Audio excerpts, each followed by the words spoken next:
الله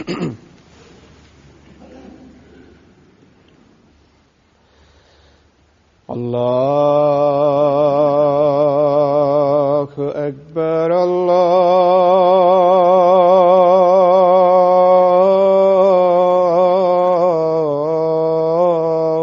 الله أكبر الله أكبر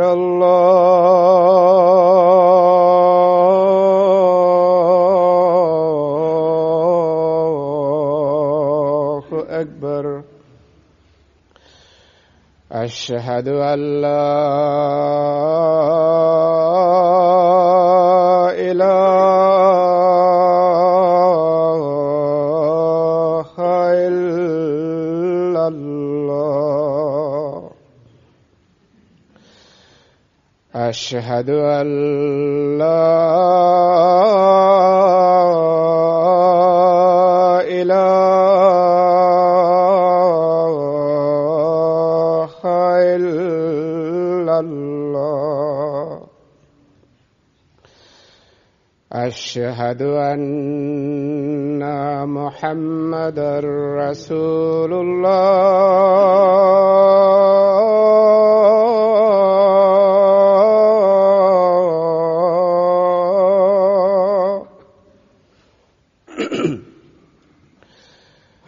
أشهد أن محمدًا رسول الله. حي على الصلاة.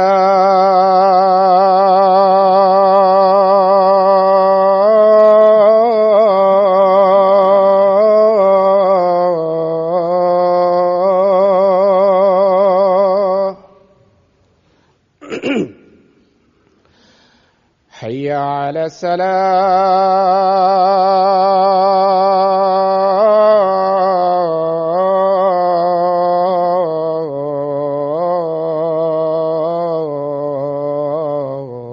الصلاة. حي على الفلاح.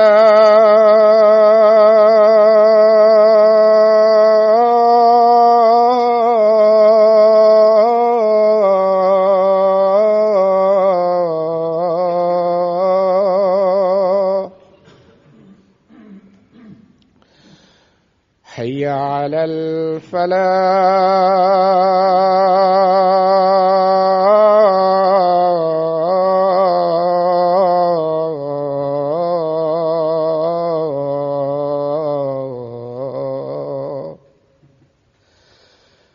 الله أكبر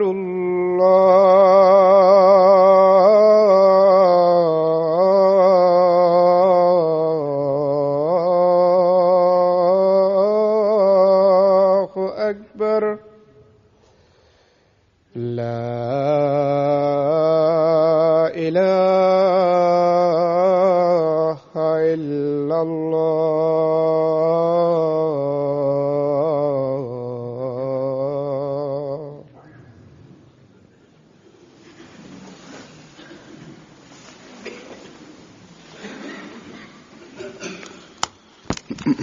السلام عليكم ورحمة الله.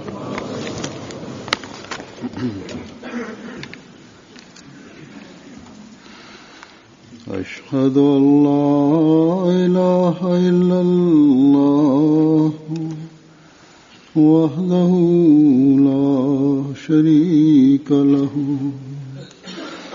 وأشهد أن محمدًا عبده ورسوله. أما بعد فأعوذ بالله من الشيطان الرجيم. بسم الله الرحمن الرحيم. الحمد لله رب العالمين. الرحمن الرحيم. مالك يوم الدين إياك نعبد وإياك نستعين اهدنا الصراط المستقيم صراط الذين أنعمت عليهم غير المغضوب عليهم ولا الضالين.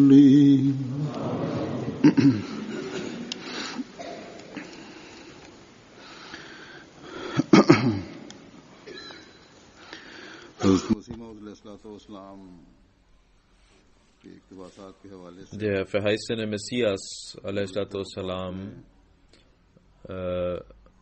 Ich habe in den letzten Freitagsansprachen einige Zitate des verheißenen Messias a.s.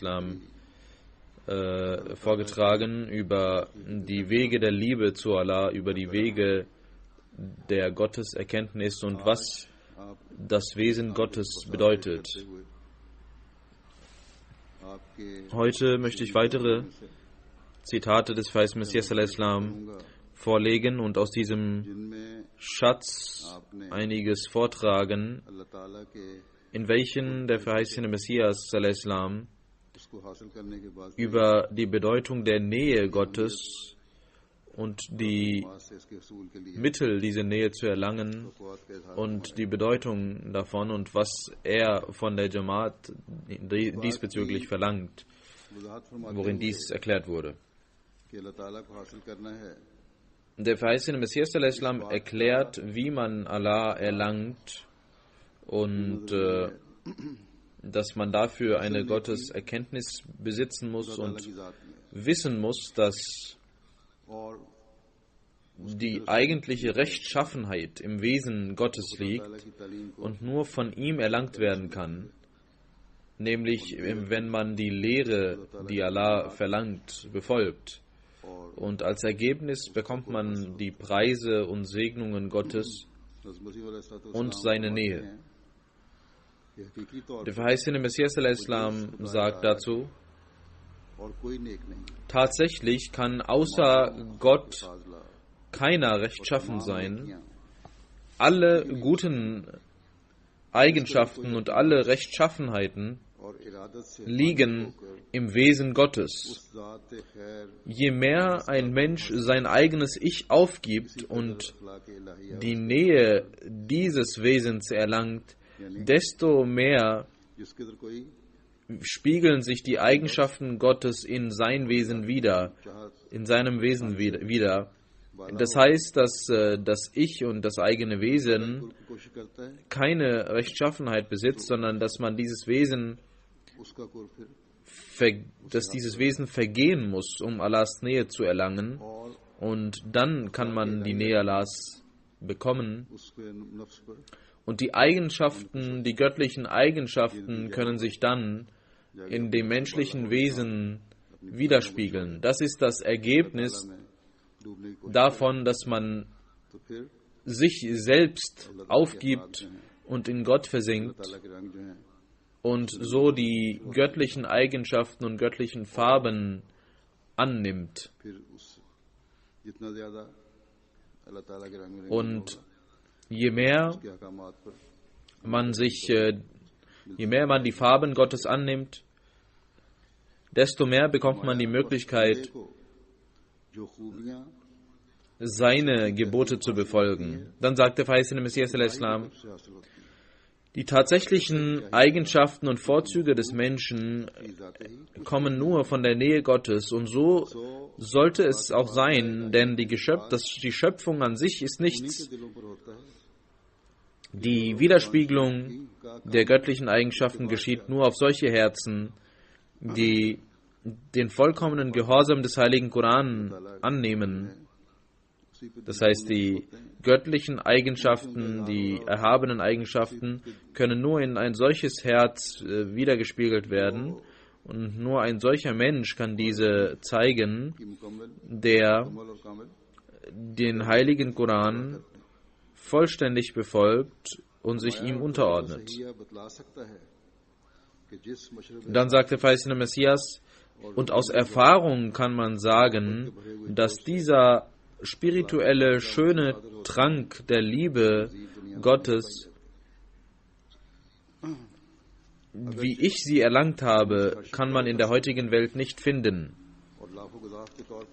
Das kann jeder durch seinen Mund bezeugen und sagen, und jeder kann dies sagen, aber die enge Tür dieser Erfahrung die können nur solche begehen und nicht andere. Denn andere Menschen zeigen nur künstliche Eigenschaften. Jener, der die Gebote des Heiligen Koran akzeptiert und seine Gebote befolgt, nur er kann die Farben Gottes und die Eigenschaften Gottes annehmen. Und auch wenn man scheinbar sieht, dass Menschen solche Eigenschaften besitzen, dann ist es von Künstlichkeit und von Oberflächlichkeit geprägt. Man kann seine Lügen und seine Krankheiten, diese Leute verdecken ihre Krankheiten und ihre Lügen und hinter diesen Eigenschaften verbirgen sich Krankheiten. Und das sind nur Oberflächlichkeiten, die solche Menschen zeigen, nur Künstlichkeiten, die solche Menschen zeigen, die nicht tatsächlich in Gott aufgegangen sind. Sie zeigen ihren lügnerischen Schein und sie bestehen nicht kleine Prüfungen, denn wenn sie geprüft werden, dann offenbart sich ihr wirkliches Ich und dann sieht man, wie weit sie wirklich sind. Dieser lügnerische Schein, dieser Trug, der verschwindet auf einmal. Man sieht, wie groß die Lüge ist und wie man die Wahrheit verborgen hat und ob tatsächlich diese Eigenschaften vorhanden sind oder nicht. Und das alles offenbart sich dann.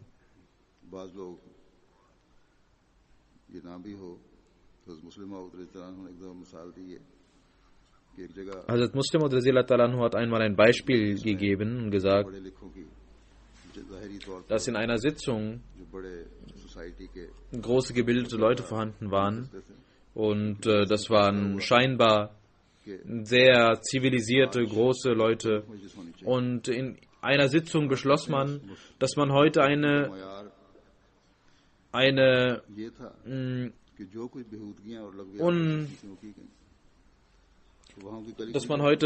sich näher kommen sollte und unnötige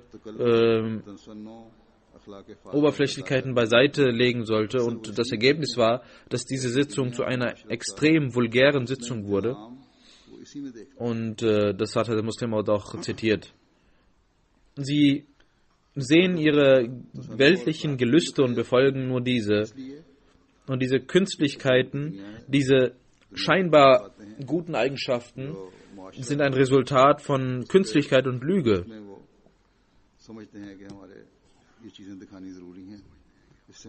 Sie glauben, dass es wichtig ist, diese künstlichen Eigenschaften zu zeigen, weil sie davon Nutzen ziehen und nicht um Gottes Nähe zu erlangen, sondern nur um ihre Persönlichkeit und ihre Vorstellung von künstlicher Persönlichkeit auszuleben. Und das, was in ihren Herzen ist, der Schmutz und der Dreck, der in ihren Herzen ist, wenn sie diesen Dreck befolgen,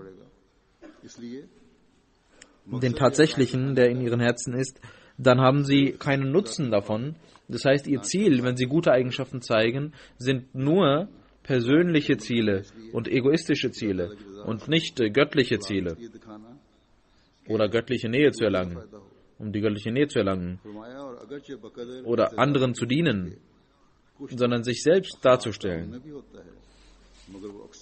Und sie besitzen zwar einen Keim von guten Eigenschaften, aber dieser Keim guter Eigenschaften bleibt verborgen in den Dornen der Künstlichkeit und zeigt sich nicht,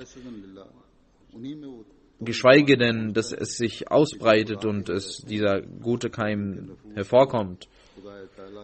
Dieser Keim kommt aber hervor für solche Menschen, die nur für Gott leben, und Allah segnet sie und erfüllt sie mit seinen Eigenschaften, weil sie frei sind von schlechten Eigenschaften, weil sie alles für Gott tun und den Dreck beseitigen und nur Platz für Gott in ihrem Herzen haben.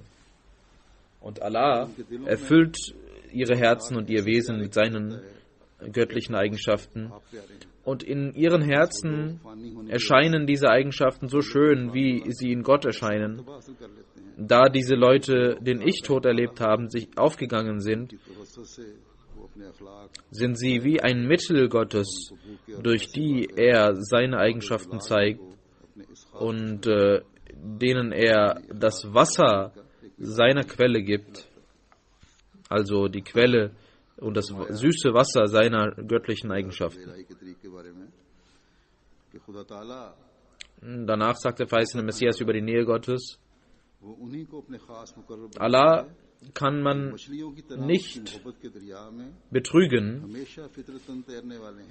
Nur solche Menschen kommen zu ihm, die wie Fische in sein Wasser schwimmen und in ihm aufgehen. Es kann also kein Mensch sagen, und es stimmt, das ist die einzige Wahrheit, dass alle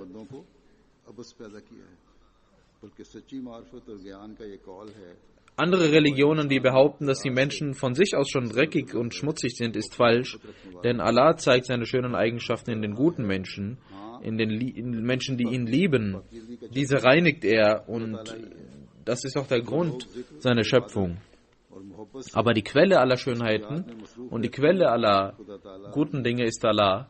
Und solche Menschen, die nur ihm dienen und die sich für ihn öffnen, in ihren Herzen erfüllt Allah seine Eigenschaften, die Eigenschaften, die in seinem Wesen liegen, und mit diesem werden diese Menschen ausgestattet. Dann sagt der verheißene Messias al-Islam, diese göttlichen Eigenschaften und Rechtschaffenheiten und die Mittel, um Gottes Nähe zu erlangen, und dass die Lehre, die Allah uns gegeben hat, ist der Gehorsam des heiligen Propheten Muhammad sallallahu alaihi wasallam. Der verheißene Messias sallallahu alaihi wasallam sagt, wir glauben daran, dass auch der kleinste Weg, der rechte Weg, nicht ohne den Gehorsam des heiligen Propheten sallallahu alaihi wasallam erlangt werden kann, geschweige denn, dass man die hohen Ränge ohne seinen Gehorsam erreichen könnte. Kein Rang von Nähe und kein Rang von Würde und Ehre kann erlangt werden ohne die wahre Gehorsamkeit zum heiligen Propheten Muhammad sallallahu alaihi wasallam. Kein Rang der Ehre und kein Rang der Nähe Gottes kann ohne die wahrhaftige Gehorsamkeit unseres heiligen Propheten Muhammad sallallahu alaihi wasallam erlangt werden. Alles, was wir bekommen, bekommen wir als Ebenbild des heiligen Propheten. Was ist die Bedeutung des Islam und wie sollte ein Muslim sein und wie sollte ein Muslim leben und wie hoch sollte das Niveau der Gottesnähe eines Muslims sein? Darüber sagt der verheißene Messias al-Islam, der Islam bedeutet, dass man seinen Kopf vor Allah legt, wie eine Ziege, die geschlachtet werden soll, und dass man in seiner Nähe und für seine Nähe den Ich-Tod erlangt und seine Liebe erreicht und ihn so liebt und ihm wegen der Liebe gehorcht. Und solche Augen bekommt, dass man ihn sieht, und solche Ohren, die nur durch ihn hören, und dass man ein solches Herz besitzt, welches immer ihm dient, und dass man eine Zunge hat, die nur für ihn spricht. Das ist der Rang, in welchem das Menschliche vergeht und die menschlichen Kräfte vergehen und vollständig. Suluk bedeutet, dass der Mensch durch seine Mühsal versucht, auch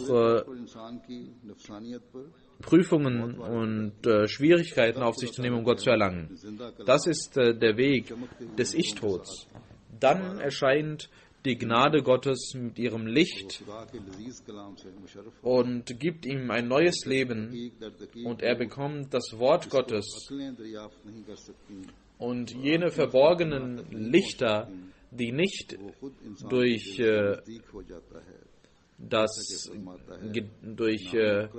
die Vernunft erlangt werden können, sondern nur durch Allah. Diese bekommen zu ihm, so wie Allah sagt, wir sind ihm näher als seine Halsschlagader.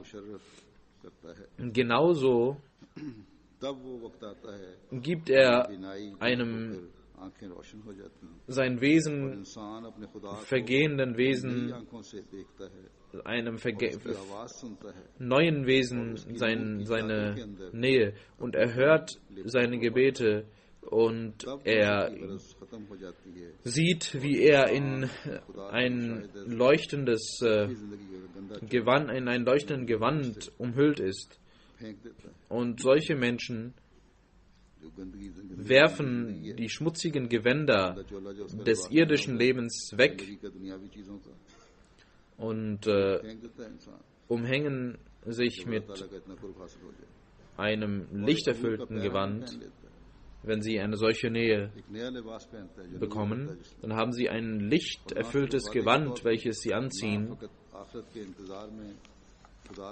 Nicht nur als Wartezeit, nicht nur warten sie auf das Jenseits, sondern bekommen im Diesseits und in dieser Welt die Nähe Allahs und sehen Allah und bekommen und beginnen die Früchte des Paradieses, von den Früchten des Paradieses zu kosten.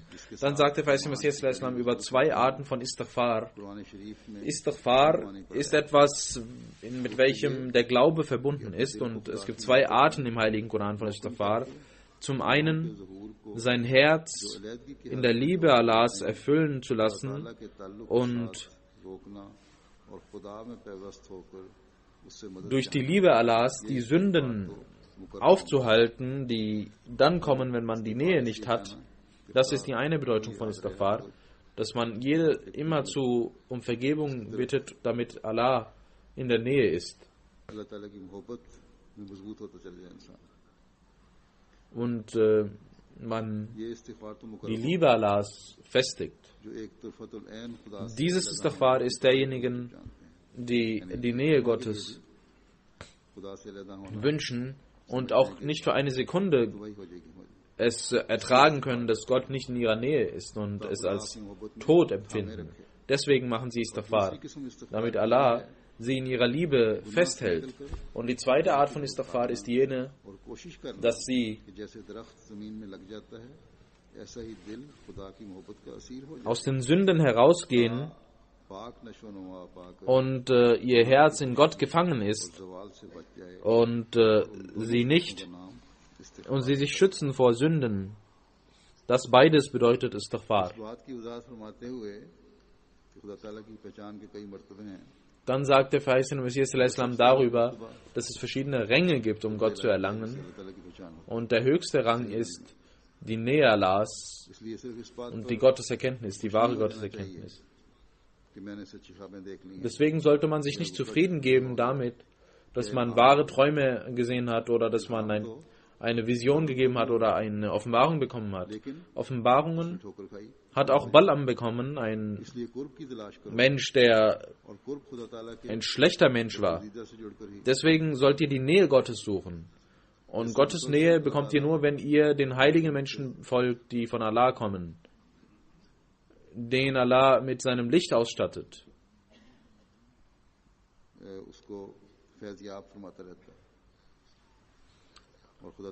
und ihm sein Licht gibt. मकसूद हो जाती है।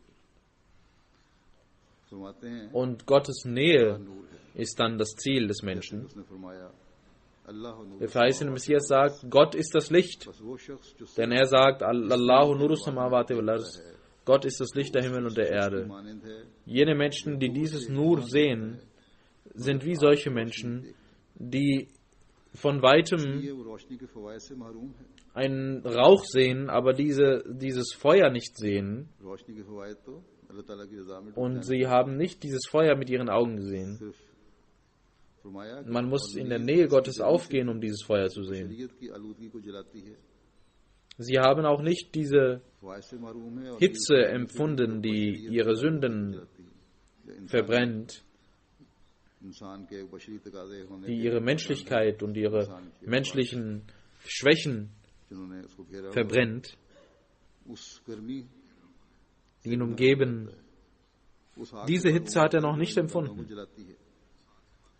Dieses Feuer hat er noch nicht वो gesehen. लोग जो सिर्फ मनकूली या माकूली दलाइल Der verheißene Messias sagt, solche Leute, इल्हामात से खुदा die nur ihrer Vernunft folgen, जैसे उलमा ज़ाहिरी या जैसे die nur ihrer Vernunft folgen, या zum Beispiel die जो सिर्फ अपने scheinbaren Gelehrten oder die Philosophen इस्तेदादे कुछ oder solche, die nur durch ihre eigenen Kräfte versuchen, खुदा ताला के कुर्ब Träume zu sehen und Visionen zu sehen, aber die Nähe Gottes nicht erlangt haben. फरमाया कि उनके पास मनकूली Und der verheißene Messias sagt, अकली दलाइल भी हैं, इल्हामात भी बाज़ दफ़ा sie haben nur Vernunft auf Vernunft basierte Argumente und bekommen vielleicht auch Träume und Visionen यकीन भी होता है कि und wissen, उलमा ज़ाहिरी dass es einen Gott geben muss. चीज़ की वजह से खुदा को मानते हैं, Scheinbare Gelehrte जो सिर्फ sind genauso.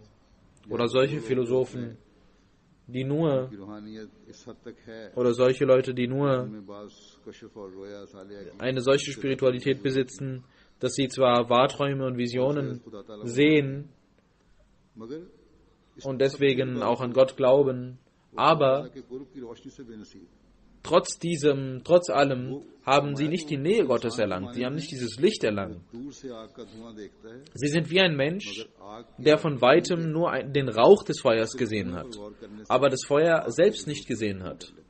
Und nur durch फिर den Rauch daraus schließt, dass es ein Feuer geben muss, weil dieser Rauch vorhanden ist. मदारज Dann sagt der verheißene Messias weiter, आहतियत के मुख्तलिफ हैं। es gibt verschiedene Ränge, um Gott zu erlangen. और ताल्लुक के दर्जे जो अल्लाह ताला से मिलने के हैं वो मुख्तलिफ हैं, इसलिए एक शख्स बावजूद खुदा का मुकर्रब Es gibt होने के verschiedene जब Ränge शख्स से Allahs, करता है, Allah zu erlangen. Obwohl ein solcher Mensch auch die Nähe Gottes versucht zu erlangen, आखिर नतीजा उसका ये ist er verglichen mit einem Menschen, der die Nähe Gottes erlangt hat, ganz weit weg. Und das Resultat ist, dass dieser Mensch, der nur einen kleinen Rang besitzt, nicht nur जैसा कि मूसा के मुकाबले बलम बाउर का हाल हुआ। unerfolglos bleibt, sondern sogar irre geht. Genauso wie Balaam फरमाया zur Zeit von Moses a.s. सबसे आला दर्जा है Und der verheißene Messias sagt, हजरत सल्लल्लाहु अलैहि वसल्लम का है। der höchste Rang dieser Nähe Gottes ist der heilige Prophet Muhammad sallallahu alaihi wasallam und sein Rang. Und wir sehen, dass in dieser Zeit की वजह से हज़रत मसीह मौऊद अलैहिस्सलाम der vollkommene Gehorsam des heiligen Propheten Muhammad sallallahu alaihi wasallam durch den verheißenen Messias geschah und Allah dem verheißenen Messias diesen Rang gegeben hat. Heute, आप अलैहिस्सलाम से अलग होकर in dieser Zeit, कुर्ब की तलाश करेगा, ist ein solcher Mensch, der versucht, diese Nähe Gottes zu erlangen, ohne den verheißenen Messias. फिर आपने Sein फरमाया Ende wird wie Balaam sein. कुर्ब कुरान करीम की पैरवी से मिलता है। Dann sagt der verheißene Messias alaihi salam, ऐसा कुर्ब पाने वाले के लिए die Nähe Gottes bekommt man nur durch den heiligen Koran und durch die Befolgung des heiligen Koran. Und Allah zeigt Zeichen. हर एक जो उस शख्स से मुकाबला करे जो कुरान शरीफ का सच्चा पैरो Jeder, खुदा der sich हैबतनाक निशानों के साथ उस mit einem Menschen तो वो उस बंदे के साथ है, anlegt, der ein Diener des heiligen Koran ist, dieser bekommt नाम पर जाहिर किया और उसकी मौत ऐसी हालत durch majestätische Art und Weise gezeigt, mit wem Allah ist. Und genauso wie Lekram, der dachte, dass Allah इस तरह पर खुदा अपने जिंदा तसर्रुफात mit ihm sein würde. शरीफ की पैरवी Aber Allah hat खींचता खींचता das Siegel über den Islam gelegt. Und Allah ist mit ihm, der dem heiligen Koran folgt. फिर आप फरमाते हैं und gibt ihm einen hohen Rang. ये बात भी खूब याद रखना Dann sagt der verheißene Messias al-Islam, बात में मुनाफा होता ihr sollt wissen, है दुनिया में देख लो आला दर्जे की नबातात से लेकर कीड़ों और चूहों तक dass in jeder Sache ein Vorteil vorhanden ist. Selbst Pflanzen und Ameisen und Tiere haben einen Nutzen für den Menschen. Und diese ganzen Sachen, egal ob sie irdisch oder himmlisch sind Widerspiegelungen göttlicher Eigenschaften. Und die göttlichen Eigenschaften haben Nutzen für den Menschen. Deswegen könnt ihr euch gar nicht ausmalen, wie groß der Nutzen in dem Wesen Gottes ist. Und wenn ihr Fehler macht, dann werdet ihr sehen, dass ihr aus diesen Dingen nicht Nutzen zieht, sondern dass sie auch gefährlich sein können. Aber nicht, weil sie in sich gefährlich sind, sondern wegen eurem eigenen Fehler sind sie eine Gefahr für euch. Und nur durch eure eigenen Fehler geschieht es, dass ihr euch selbst etwas Falsches tut.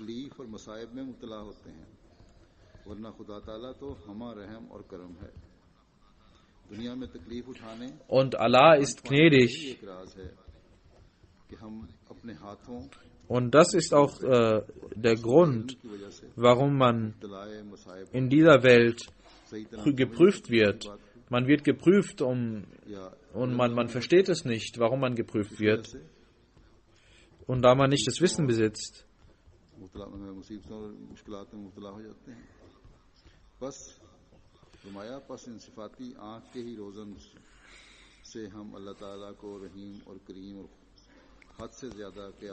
Und nur Allah ist das vollkommene Wesen.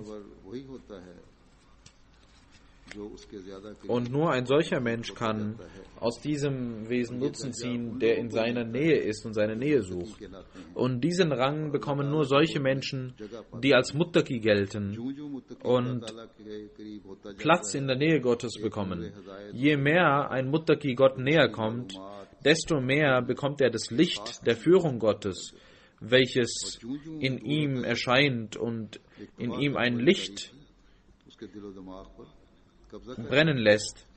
Und je mehr er sich davon entfernt, desto mehr wird er von Dunkelheiten gefangen genommen, bis er zu jenem Menschen wird, über den Gott sagt, Summum, Bukmun, Umyun. Sie sind es, die nicht hören, die nicht sehen, und die blind sind, die taub sind, die stumm sind. Und durch seine Nähe bekommt man wahre Ehre und Würde. Und Allah hat selbst gesagt, Ja ayyatuhan nafsil mutmainnah, irji'i ila rabbiki radiyatan mardiya. O du zufriedene Seele, kehre zurück zu deinem Herrn. Der verheißene Messias sagt, das bedeutet, o du Wesen, welches Zufriedenheit bekommen hast in der Zufriedenheit Allahs. Und der verheißene Messias sagt, dass einige Menschen sich auch zufrieden geben mit weltlichen Dingen. Einige Menschen sind zufrieden durch ihre Kinder, durch ihre Familien, durch ihre Umgebung, erlangen sie Zufriedenheit. Aber all das ist nicht die Zufriedenheit Gottes. Das gibt nicht wahre Zufriedenheit, denn wahre Zufriedenheit ist jene, wie ein durstiger Mensch, und je mehr sie scheinbar Zufriedenheit bekommen, desto größer steigt ihr Durst. Und sie sind nicht wirklich zufrieden. Und irgendeine Krankheit umgibt sie und zerstört sie. Aber Allah sagt, ein Mensch, welcher die Nähe Allahs erlangt hat und dann diese Zufriedenheit bekommen hat, er ist bereit, alles für Allah zu geben und kümmert sich nicht um diese Dinge. Sein Ziel ist nicht die Welt. Er sucht die wirkliche Zufriedenheit und Ruhe, die in dem Wesen Gottes liegt. Dann sagte verheißene Messias al-Islam, Allah hat uns erklärt, dass jegliche Zufriedenheit in der Liebe Allahs liegt. Und wenn ihr euch vor der Welt hingebt, dann werdet ihr dann ist es wie eine Hölle. Und दुनिया के ताल्लुकात को छोड़कर मरने लगे। बहरहाल कहीं ना कहीं किसी न किसी वक्त ये इत्ला मिल जाती है कि दुनिया जहन्नमी है। Irgendwo चाहे वो bekommt man इत्ला हो zu spüren, dass diese Welt eine Hölle war, auch wenn er das erst nach dem Tod spürt oder beim Tod spürt. मिलती है जिससे परे कोई खुशी नहीं है। Wahre Zufriedenheit, sagte verheißene Messias, und wahre Freude bekommt man nur von Gott. और जन्नत को Jannat bedeutet etwas Verborgenes. नेमतों से ढकी हुई है। Und Jannat heißt deswegen Jannat, खुदा है weil जिसकी तरफ ihre Segnungen und ihre Preise verborgen ये sind. बहिश्त Denn das Eigentliche इनामात में ist Allah und Gott. मानू में अल्लाह है Und die wirklichen Früchte des Paradieses ist die Nähe Gottes, sind die Nähe Gottes. इंसान की हैसियत से किसी न किसी दुख और तरद्दुद में होता है। Der Mensch अगर कुर्ब इलाही हासिल करता जाता hat, muss immer Prüfungen ablegen, doch je mehr er die Nähe Gottes bekommt und असल सुख और आराम पाता Takhallaku bi akhlaqillah, also die Eigenschaften Gottes annimmt, desto mehr Zufriedenheit bekommt er. है। खुदा की name Je mehr die Nähe Gottes steigt, और रफा के माने इसी पर दलालत है। desto mehr wird er von den Früchten Allahs खुदा को profitieren. कोशिश करने वालों के अंजाम के बारे में Das bedeutet auch Rafa, also zu Gott heraufsteigen. वजूद को खुदा के आगे रख Und der verheißene Messias al-Islam sagt, की राहों में वक्त करे jener, der sein Wesen vor Gott legt und sein Leben für ihn ausgibt und sich für ihn opfert, उन लोगों में er ना कुछ खौफ है wird ना कुछ गम। seinen Lohn bekommen bei Allah. Und solche Leute haben weder Sorgen, noch fürchten sie etwas. उसका कौल और फेल और हरकत और सुकून और Und sie sind nur für Allah. और हकीकी नेकी Und alles, was sie tun und was sie unterlassen und wenn sie पास से अजर देगा। aufstehen und wenn sie liegen, tun sie das für Allah. Und Allah gibt ihnen den Lohn dafür. Und sie sind frei von Sorgen दुआ जो कुर्ब इलाही का जरिया है, und er wird sie erlösen. दुआ की मिसाल Das Dua ist ein Mittel zur Nähe Gottes. जिस पर मोमिन बैठा हुआ है, Das Dua ist wie eine schöne Quelle, से अपने आप को an der ein Mumin sitzt, und wann immer er möchte, पानी के जिंदा kann er mit dem Dua sich mit dieser Quelle bereichern. मोमिन का पानी Genauso wie ein Fisch nicht ohne Wasser leben जिसके बगैर kann, जिंदा नहीं रह सकता। genauso ist das Wasser ठीक मोहल für den gläubigen Menschen das Mittel zum Leben. दुआ की है। Und das Dua, der wichtigste Ort des Dua und der richtige Ort des Dua ist das Namas. Dort werdet ihr in der Tat Dua machen können. नमाज में Und dort bekommt ihr die Zufriedenheit. को मिलता है कि जिसके मुकाबल पर एक Im Namas bekommt der gläubige Mensch Zufriedenheit. जो उसे किसी बदमाशी में मुयसर आ सकता है। Und ein Mensch, der den weltlichen बड़ी बात जो Gelüsten होती है, hingegeben ist, hat nichts von dieser Quelle. इंसान खुदा ताला के नजदीक Das Wichtigste am Dua ist die Nähe Gottes. Nur durch das Dua kann der Mensch Gott näher kommen und Gott kann ihn zu sich ziehen. करने के लिए नमाज Deswegen करना भी जरूरी sollten wir, um die Nähe Gottes zu erlangen, auch das Gebet, das Namaz, das Salat richtig tun, das heißt regelmäßig und so, wie es Allah gesagt hat. है। मयार की तरफ तवज्जो दिलाते हुए मजीद आप फरमाते हैं कि इंसान के दिल में Dann sagt der verheißene Messias weiter über Gebete und Dua. जिसकी वजह से उसके नजदीक Der Mensch sollte einen Schmerz verspüren für die Nähe Allahs, नहीं है, damit er दुनिया और उसका माफिया का ही दर्द है। für ihn ein wertvolles Wesen wird. थोड़ी सी मोहलत पा Und wenn er diesen Schmerz nicht hat, sondern nur Weltlichkeit besitzt, dann wird er zerstört werden. लेकिन Allah gewährt euch खुद ही फायदा ना Zeit, weil er Halim ist. उसे वो क्या करे।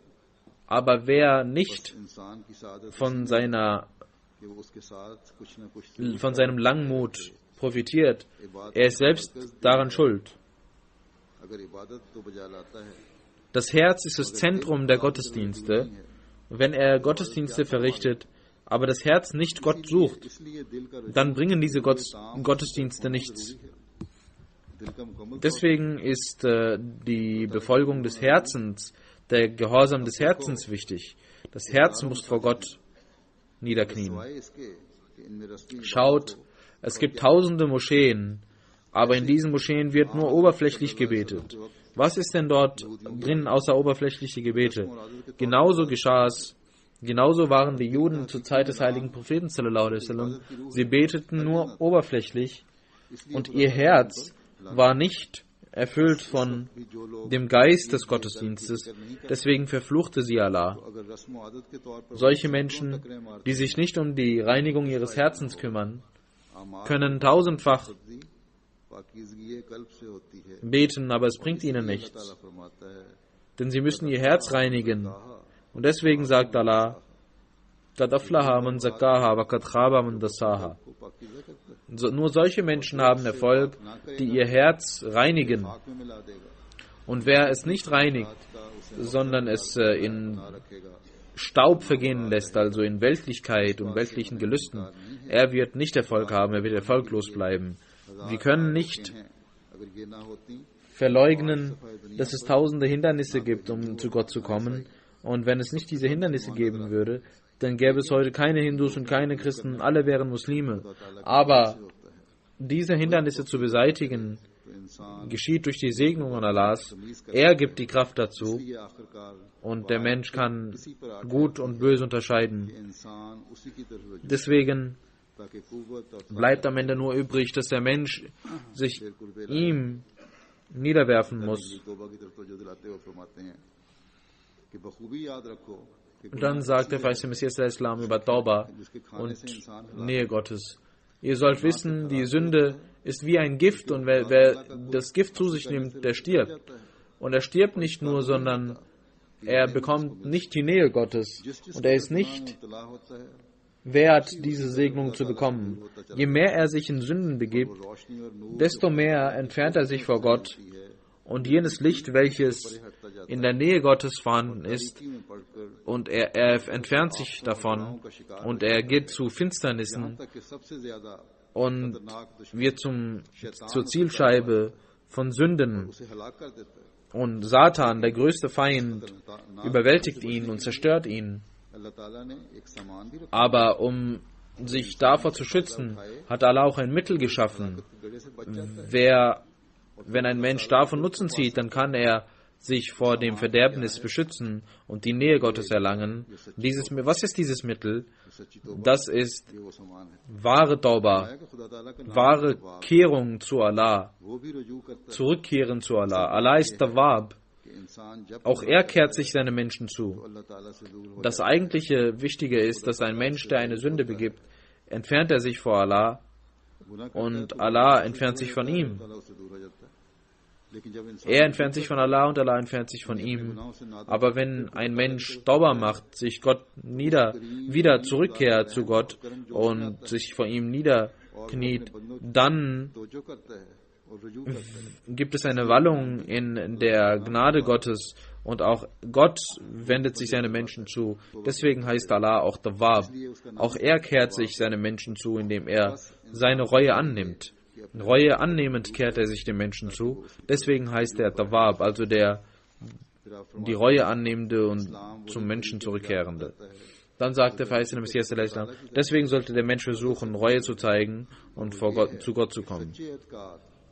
Der verheißene Messias sagt, wahre, gute Eigenschaften und sind es, die Nähe Gottes zu sich ziehen und dass man das Haus der Nähe Gottes sucht und man sollte versuchen, seine Nähe zu erlangen und seine Zufriedenheit zu erlangen, denn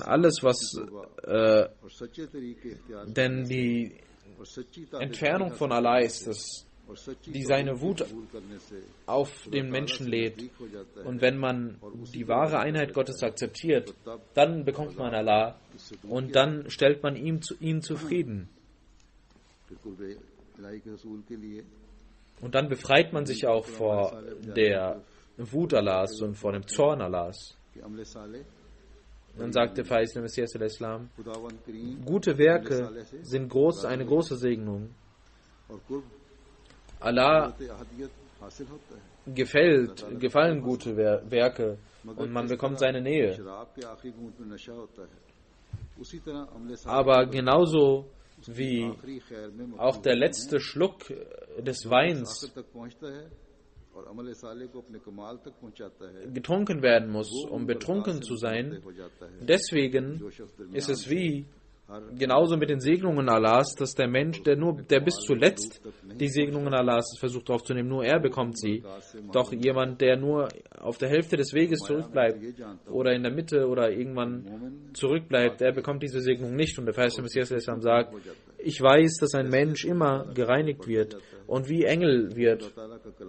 Je mehr er die Nähe Allahs bekommt, hört er das Wort Gottes. Jeder von euch sollte überlegen, hat er diesen Rang bekommen oder nicht. Ich sage die Wahrheit. Ihr sollt nicht wie Schalen sein, denn Schale ist nichts. Gott möchte die Frucht haben. Ihr sollt an den Kern arbeiten. Meine Aufgabe ist es, auch nicht nur die Gefahren außerhalb des Islam zu beseitigen, sondern auch unter den Muslimen diesen Geist herzustellen. Der verheißene Messias al-Islam sagt, das ist die größte Segnung, dass ein Mensch die Nähe Gottes erlangt, denn wenn er Gott näher kommt, dann gibt Allah ihm tausende Segnungen, sowohl irdische als auch himmlische, und er bekommt diese Segnungen. Der heilige Prophet Muhammad sallallahu alaihi wasallam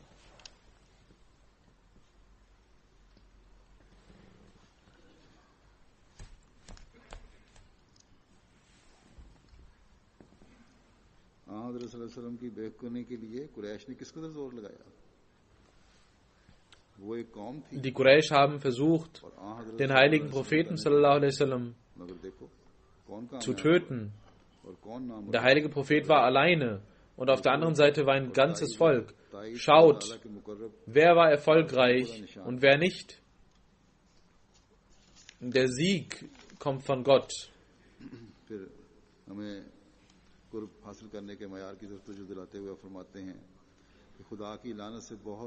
Dann sagte der verheißene Messias al-Islam, ihr sollt den Fluch Gottes fürchten. Ein Hochmütiger kann nicht seine Nähe bekommen. Jemand, der tyrannisch ist, jemand, der die Treue nicht wahrt, und alle, die nicht eine Würde und Ehre für seinen Namen besitzen, können nicht seine Nähe bekommen. Solche Menschen, die wie Hunde und Geier und Ameisen hinter der Welt herfallen, können nicht seine Nähe erlangen. Jedes schmutzige Auge ist von ihm weit entfernt. Jedes unwissende Herz ist von ihm entfernt. Jemand, der das Feuer der Liebe besitzt, wird von dem wahren Feuer gerettet werden. Jemand, der für ihn von der Welt sich entfernt, wird alles bekommen. Ihr sollt mit wahrem Herzen die Freunde Allahs werden, denn er wird euer Freund sein. Ihr sollt für eure Frauen und eure Diener und für eure Brüder Gnade verspüren, damit Allah im Himmel für euch Gnade spürt. Ihr sollt für ihn sein, wahrhaftig, damit er für euch ist. Dann sagt der verheißene Messias al-Islam, wie Allah seine geliebten Menschen beschützt. Der verheißene Messias sagt, wenn die Feinde ihren Höhepunkt erlangen, wenn der Mensch die Nähe Gottes bekommt und die Feinde alles tun, was sie tun konnten, dann erscheint die Ehre Allahs für seine Freunde und er schaut auf sie und sieht, dass ihnen Leid zugefügt wurde und dass sie beschimpft wurden und dass sie für Kafir bezeichnet wurden und dass ihnen Leid zugefügt wurde durch die Kafir. Und er steht auf, damit er seine Gnade zeigt und seinen Menschen hilft. Und er gibt ihnen Zufriedenheit, damit sie ihn anbeten, Tag und Nacht. Und genauso ist seine Praxis für seine geliebten Menschen. Letzten Endes kommt der Sieg für sie.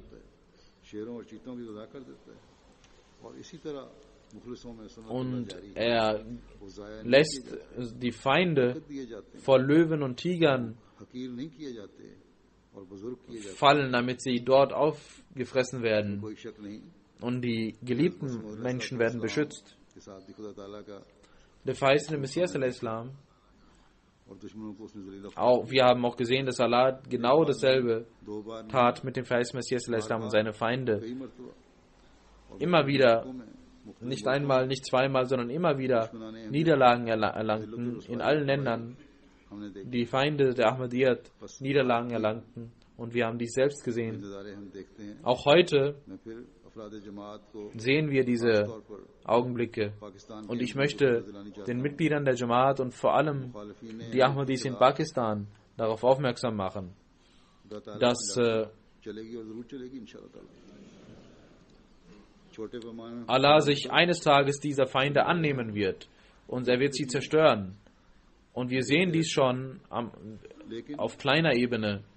जल्द ये नज़ारे अगर देखने Aber ज़माने को, पाकिस्तान में रहने वाले wenn sie schnell diese großen Ereignisse sehen wollen, dann sollen die Ahmadis in Pakistan, jeder Ahmadi खुदा ताला से und jeder Ahmadi, der mit Pakistan etwas zu tun hat, बढ़ने sollte बस दुनिया को die Nähe Gottes erlangen. खुदा ताला से Sie sollen die Welt beiseite legen चले जाने के लिए हमें कोशिश करनी चाहिए und sie sollen die Nähe Gottes erlangen. नज़ारे हम जल्द तर देख Dafür sollten wir alles tun, उम्मीद तौर पर damit wir diese अहमदियों को भी खास तौर पर Augenblicke, diese Zeichen sehen. Auch alle anderen Ahmadis sollten sich darum की bemühen, हुकूमत का जल्द खात्मा हो damit in der ganzen Welt ताला के मुकर्रबीन की हुकूमत die Regierung Satans अल्लाह ताला हमें zerstört wird und die Regierung und Herrschaft der Gottesgeliebten Einzug findet. Möge Allah uns die Kraft geben, solche Gebete ताला के Muqarrab zu erbringen und auch zu solchen Menschen zu gehören, die die Geliebten und die Nähe Allahs erlangt haben.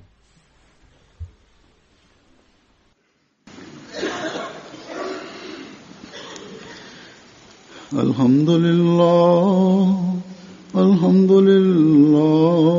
نحمده ونستعينه ونستغفره ونؤمن به ونتوكل عليه ونعوذ بالله من شرور أنفسنا ومن سيئات أعمالنا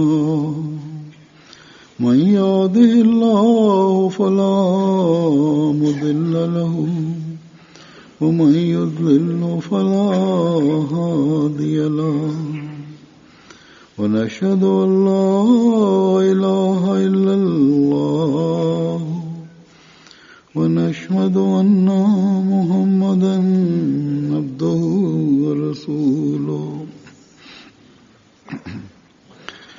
عباد الله رحمكم الله إن الله يأمر بالعدل والإحسان وإيتاء ذي القربى وينهى عن الفحشاء والمنكر والبغي يعظكم لعلكم تذكرون اذكروا الله يذكركم وادعوه يستجب لكم ولذكر الله أكبر